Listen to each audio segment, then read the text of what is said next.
Daska circle की बड़ी कार्रवाई। चोरी और डकैती की वारदातों में मुलव्विस 14 गैंग्स के 35 मुल्जिमान को गिरफ्तार कर लिया गया।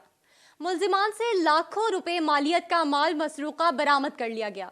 इसी पर देखते हैं डीएनएन की रिपोर्ट। डीपीओ सियालकोट की खुसूसी हिदायत और डीएसपी सर्कल की जेर निगरानी पुलिस टीम ने जराइम पेशा अफराद और मुजरिमान इश्तहारियों के खिलाफ जारी खुसूसी मुहिम में अपनी पेशा वराना सलाहियतों को बरूए कार लाते हुए और जदीद टेक्नोलॉजी की मदद से डकैती, मोटरसाइकिल चोरी की वारदातों में मुलव्वस मुल्जिमान को गिरफ्तार कर लिया। गिरफ्तार मुल्जिमान के कब्जा से मजमूई तौर पर 4 अदद कारें, 75 मोटरसाइकिलें और लाखों रुपए का नाजायज असला, 14 अदद पिस्टल और 3 अदद राइफल बरामद की गयी। मुल्जिमान दर्जनों वारदातों के इंकशाफ कर चुके हैं। मुल्जिमान से इंटेरोगेशन जारी है, जिनसे मजीद बरामदगी अमल में लाई जाएगी। एसपी इन्वेस्टिगेशन मियां मोहम्मद अकमल का कहना है कि डीपीओ सियालकोट और डीएसपी सियालकोट की हिदायत पर अमन व अमान कायम करते हुए जराइम पेशा अनासिर के मजमूम अज़ाइम को नाकाम बनाया जा रहा है।